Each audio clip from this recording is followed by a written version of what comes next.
இந்தியாவில் இந்திய அரசியல் வரலாறு ஒரே ஒரு கட்சி தான் ஆணுக்கு பெண் சமம் என்று 20 தொகுதிகளை பிரித்து கொடுத்து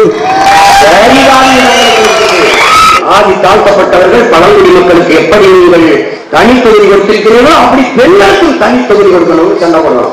அதை போலவே மீனவ மக்களை பழங்குடி மக்களாக அறிவித்து தனி தொகுதி கொடுக்க வேண்டும் என்று நமக்கு நான் மீனவன் ஏன் பிரச்சனை நீ பேசாத என்னை பேச அனுமதி கொடு எனக்கு பிரச்சனை.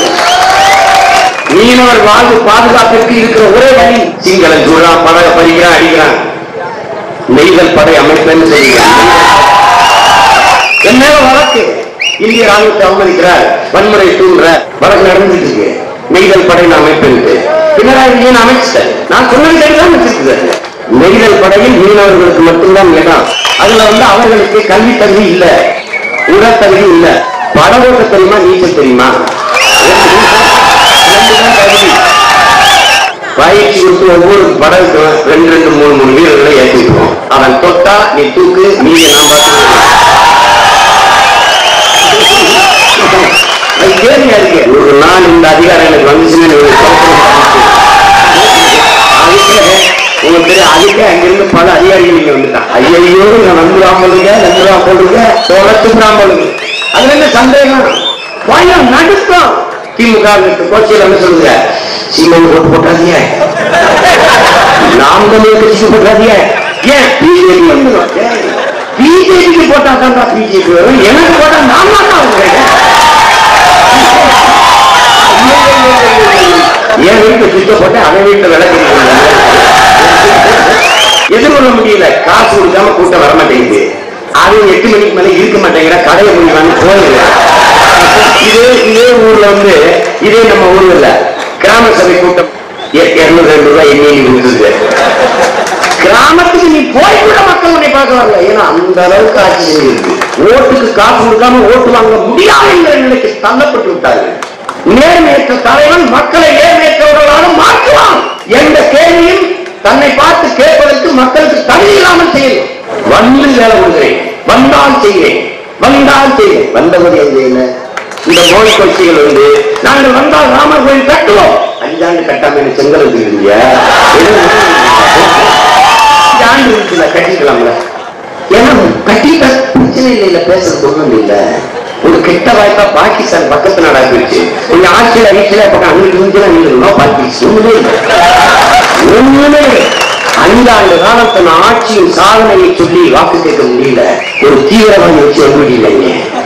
புல்வாமாவை பாக்கிட்டான் மோடி இருந்தா யாரும் இல்ல காப்பாற்ற யாரும் இல்ல.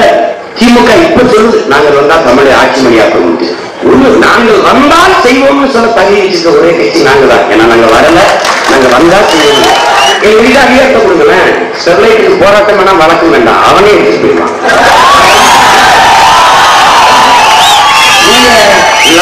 லண்டன் வீதியில் வச்சு அனில் அகர்வால் மகன் அடிச்சுதாருங்க. இந்த கட்சிகள் இந்த ஊருக்குள்ளதான் உலகத்துல எங்க தமிழர் வாழ்ந்தானோ அங்கெல்லாம் நம்ம கட்சி இருக்கு. நான் அம்மையார் சோனியா காந்தி கூட கேட்டேன். அம்மா சோனியா காந்தி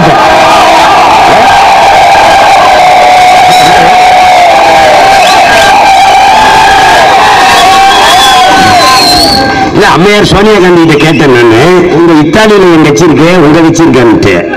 காங்கிரஸ் அகில இந்திய கட்சின்னு சொல்லலாம். பாரதிய ஜனதா அகில இந்திய கட்சின்னு சொல்லிட்டு இருக்கலாம். நாங்க அகில உலக கட்சி.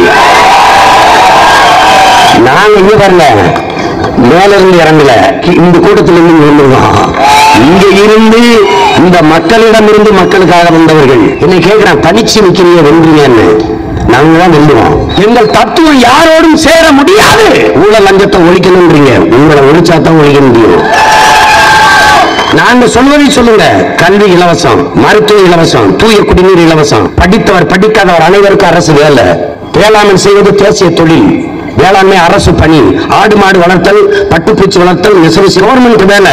மீனவர் பாதுகாப்புக்கு, மீனவர் வாழ்வுரிமைக்கு, மீனவர்களுக்கு என்று தனி வைப்பகம். திரும்ப சொல்றேன். உங்க மகனை மட்டும் அதிகாரத்தில் ஏற்றி உட்கார வச்சிருங்க. ஒரு படக சிங்களம் தூத்துட்டா காலையில கழுத்து பிடிச்சு அவனுக்கு தெரியும். நல்ல தாய் நாட்டுக்கு பிறந்தவன் வந்துட்டான் அதிகாரத்துக்கு. அவன் சங்க அறுத்து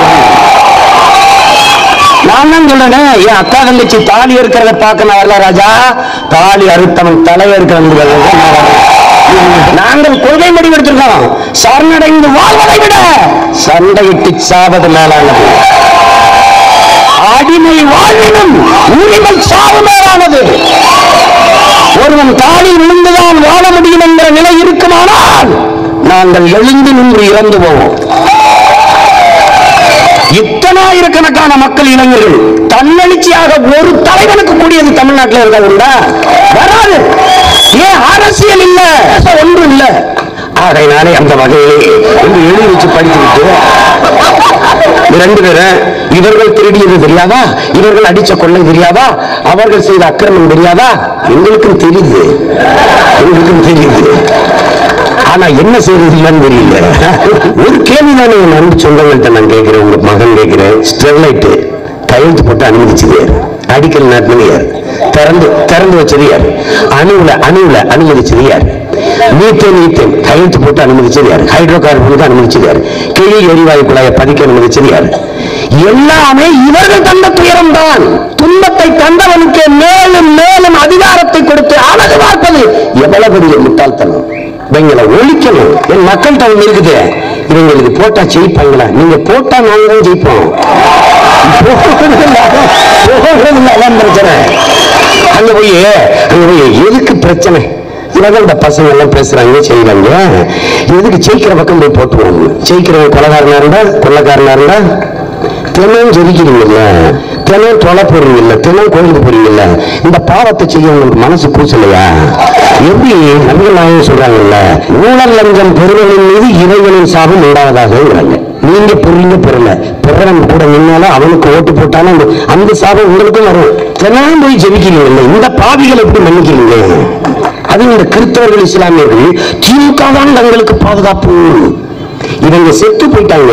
15 ஆண்டுகளுக்கு முன்னாடி பெரியார் மேடையில நான் பேசுனேன். அன்னைக்கு கடவுள் மறுப்பு, சாதி மறுப்பு, மத மறுப்பு கொண்டு வந்து ஒரு கொள்கையை கொண்டு வந்து சின்ன வயசுல இருந்து இதுல பேசி வந்தேன். என்னை எதிர்கொள்ள முடியல. துண்டு காணொலியா வெட்டி கிறிஸ்தவர்களுக்கு அனுப்புறது, ராமரை பத்தி பேசுறது இவருக்கு அனுப்புறது, கிருஷ்ணனை பத்தி பேசுறது இன்னொரு சமூகத்துக்கு அனுப்புறது. அப்பவே நீ என்ன செத்துட்ட, உன் கொள்கை செத்து போச்சு, என்னை எதிர்கொள்ள முடியல. இதை உடனே அதை பேசிட்டார், இதை பேசிட்டார். பரிசுத்தாவியா இட்லி வேகமான கேட்ட கருணாநிதிக்கு ஓட்டு போடுறீங்க. என்னை கேட்டாரு, என்னடா தம்பி இப்படி பேசிட்டாங்க ஒரு அண்ணன், எல்லாத்தையும் மன்னிக்க கர்த்தர், இது மன்னிக்க மாட்டார் அண்ணன். திமுக என்ன பாதுகாப்பு? இஸ்லாமியர்களுக்கு திமுக பாதுகாப்பு. 20 சீட்ல ஒரு சீட்டு கூட இஸ்லாமியர் கொடுக்கல. 40 சீட்ல 5 இடம் பாதுகாப்பு போல. அப்ப நாங்கெல்லாம் அதுக்கு இருக்கோம். தன்னை தற்காத்துக் கொள்ள முடியாதவன் வாழ்வதற்கு தகுதியற்றவன் டார்வின். நான் யாரை நம்பில்ல, என்னை நம்பிதான் நான் சொல்றேன். நான் உண்மையாக நேர்மையாக இந்த மண்ணுக்கு மக்களுக்கு இதுவரை நிற்பேன். அதான் நான் சொல்ல முடியும். அவர் நிற்பாரு, இவர் செய்வார்னா நான் சொல்ல முடியாது. நான் என்னை நம்பிதான் நிற்கிறேன். பாரதிய ஜனதா என்ற ஒன்று தமிழ்நாட்டில் வெல்ல முடியாது, விட போறதில்லை. நாங்க அது திமுகவை நம்பியெல்லாம் நிற்க முடியாது. ஆண்டு காலம் அவர்களோட கூட்டணி வைத்து பதவி அனுபவித்ததா இல்லையா? RSS இயக்கமும் திராவிட கழகம் போல ஒரு சமூக இயக்கம் தான் என்று முரசொலியில் ஐயா கலைஞர் எழுதியிருக்கிறாரா இல்லையா? அப்போ மறுபடியும் நீங்க செய்ய மாட்டீங்க அப்படி நம்புறது சொல்லும் போதே மத்திய அரசு நம்ம இருந்தா தான் ஏதாவது கேட்டு பெற முடியும். என்ன அடிமை இல்லையா? அடிமையா? அதை எங்கூட கூட்டணி வச்சா தான் ஏதாவது தருவங்கிறது எவ்வளவு பெரிய கொடும் போக்கு, எவ்வளவு பெரிய சர்வாதிகார ஆட்சி. உங்கள் பிள்ளைகள் எங்களின் கொள்கை முடிவுகள். இந்தியாவிற்கு இந்திய கட்சி என்ற ஒன்றே இந்தியாவுக்கு இருக்கக்கூடாது. இந்தியா ஒரு நாடு இல்ல, பல தேசங்களின் ஒன்றியம். தமிழன் நான், என் தேசம் தமிழ் தேசம். எனக்கான அரசியலை நான் செய்வேன். ஆந்திராவில் தெலுங்குக்கான அரசியலை அவன் செய்வான், மலையாளிக்கான அரசியலை அவன் செய்வான், கர்நாடகான அரசியலை அவன் செய்வான், பீகாரிக்கு அவன் செய்வான், குஜராத்துக்கு அவன் செய்வான். இந்தியாவை நாங்கெல்லாம் கூடி பேசி ஆளுவோம். பாரதிய ஜனதாவை ஆள்வது விட்டா காங்கிரஸை ஆள்வது. இந்த ஒற்றை கட்சி ஆட்சி முறையை ஒழிப்போம். நான் கேட்கறது பதில் சொல்லுங்க. இந்திய கட்சி காங்கிரஸ், இந்திய கட்சி பாரதிய ஜனதா. கர்நாடகா என்று வரும்போது அது மாநில கட்சியாக மாறுவது ஏன்? உங்க இந்திய கட்சி. கேரளா என்று வரும்போது காங்கிரஸ் மாநில கட்சி, கேரளா என்று வரும்போது கம்யூனிஸ்ட் மாநில கட்சி. கம்யூனிஸ்டுக்கு என்ன கொள்கை? இங்கே ராகுல் காந்தியை பிரதமராக்குது, கேரளாவில் ராகுல் காந்தியை வைத்து தோக்கடிப்பது. எப்படி கொள்கை? அந்தந்த மாநிலம் என்று வருகிற போது மாநில கட்சிகளாக இந்த மாறிவிடுகிற போது இந்த கட்சிகள் எப்படி இந்திய கட்சிகளாகவும்? இந்திய கட்சி காங்கிரஸ். காவிரி நதிநீர் உரிமையில் காங்கிரசின் நிலைப்பாடு திமுக நிலைப்பாடு காவிரி உரிமை பெறுவது, காங்கிரஸ் நிலைப்பாடு அதிமுக நிலைப்பாடு காவிரி உரிமை பெறுவது, பாரதிய ஜனதா கட்சி நிலைப்பாடு மேகதாதுவில் அணை கட்டணமா வேண்டாமா, காங்கிரஸ் நிலைப்பாடு என்ன, பாரதிய ஜனதா நிலைப்பாடு என்ன, கம்யூனிஸ்டுகளின் கொள்கை முடிவென்ன, பதிலமா இருக்கு. இது இன்னும் என்னாடு 40 இவங்க பிள்ளைகளை வெளில வச்சு அனுப்புங்க பாராளுமன்றத்துக்குள்ள என்ன பாடுபடுறாங்க பாருங்க. இந்த மாதிரியா ஏன் அம்மையார் கனிமொழி அவர்கள் 10 விழுக்காடு பொருளாதாரத்தில் மேம்பட்டவர்களுக்கு இடஒதுக்கீடு எதிர்த்து வாதிட்டீர்கள், எதிர்த்து ஏன் வாக்களிக்கல? பதிலுண்டா? தமிழரை எதிர்த்து தர்க்கம் செய்தார், ஏன் ஓட்டளிக்கல? எதிர்த்து மறைமுக கூட்டு எவ்வளவு பெரிய கொடுங்க. முன்னேறி வகுப்பினர், முன்னேறிய சாதியினர், அவன் தான் முன்னேறிட்டானடா. இடஒதுக்கீடு நான் இந்த மண்ணில் பிறந்ததை தவிர செய்த பிழை என்ன? என்னை தாழ்ந்த சாதி என்று சொல்ல நீ யார்? நீ யாரா? இந்த தேசத்தில் மணி அடிப்பவனின் குளிக்கல இறங்கி மலர்ந்து ஒன்றா? எதுக்கு வகுப்பாரி பிரிவு சாதிவாரி இடஒதுக்கீடு எதுக்கு வந்தது? இது கூட தெரியாத தலைவருக்கு தேசத்தை கொடுத்துட்டு எப்படி உட்பட வைப்பீங்க? எந்த சாதியின் அடிப்படையில் என்னை தாழ்த்தி நீட்டி கல்வியிலே, வேலை வாய்ப்பிலே, அரசியலே, அதிகாரத்திலே என்னை இடமில்லாமல் விரட்டினீர்களோ அதே சாதியின் அடிப்படையில் பிரதிநிதித்துவத்தை கொடுப்பதற்கு பேர் தான் கோட்டா, ரிசர்வேஷன் கோட்டா. அதுக்கு தான் வருது இடஒதுக்கீடு. ஒருத்தர் பிச்சை எடுத்தான் தெரியல, ஆனா உயர்ந்த சாதி, அவன் உயர்ந்தவன். எந்த மாதிரியான கட்டமைப்பு? கோயிலுக்குள்ள போகாத, குளத்துல குளிக்காத, தெருவில் நடக்காத. இந்த நாட்டில் நாங்க பிறந்ததான் பிரச்சனைடா. நான் கூட கேட்டேன், பாஸ்போர்ட்டை கொடுப்பீங்க, போறேன், இந்த நாடு எனக்கு பிடிக்கல, பரிசு வச்சு தரமாட்டேன். சமூக விரோதிங்கிறது, தேச துரோகிங்கிறது, பிரிவினைவாதிங்கிறது. நாட்டை ஆதி தீவிரவாதிகள் ஆளுகிற போது மக்கள் எல்லாம் சமூக விரோதிகளாகத்தான் தெரிவார்கள். சும்மா ஒப்புக்கு பேசுறது சமூக நீதியை நாங்கள் தான் காத்தணும். எங்க நீதி? எத்தனை சீட்டு பெண்கள் கொடுத்துருக்கு? சமூக நீதி பேசிய, பெண்ணை உரிமை பேசிய கட்சிகள். அது அதிமுக 1 சீட்டு, 2 சீட்டு. அது வந்து ஒண்ணு அவர் மகனுக்கு, அவர் தங்கச்சிக்கு.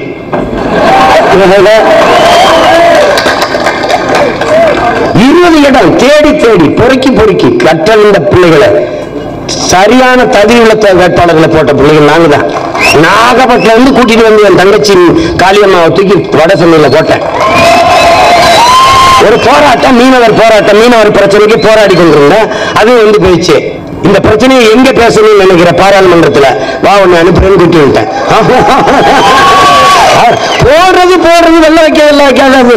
நான் என் மக்கள் வாழணும்னு நினைக்கிறேன். அவங்க சாதனை முடிவு விட்டாங்க, நான் ஒன்றும் செய்ய முடியாது. அதுக்கு என்ன பண்ண முடியும்? அது கத்தத்தான் முடியும். எவ்வளவு காலத்துக்கு கத்த முடியும்? 8 வருஷம் 10 வருஷமா கத்துறேன். இந்த கட்சி தொடங்கி 8 வருஷம் ஆயிடுச்சு. அதுக்கு முன்னாடி பல கத்துனேன். எப்படி முடிவு வராது, நம்ம வர வைக்கணும். அதுவா வராது, நம்ம தான் வர வைக்கணும்.